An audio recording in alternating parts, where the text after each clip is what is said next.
So, ito yung dalawang ano ko, solar panel ko. Sa taas lang.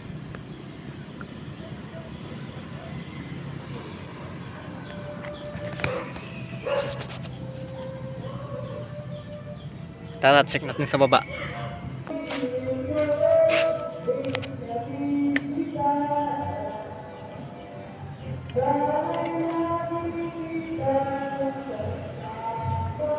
Okay yan guys.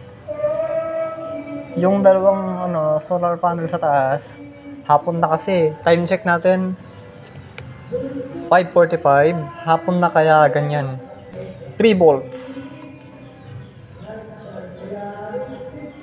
Check natin bukas ng umaga. Mas lalakas pa yan sa 5 volts.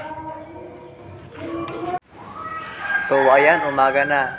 Check natin ngayon. Ito yung saksakan niya. Meron siyang 6 volts.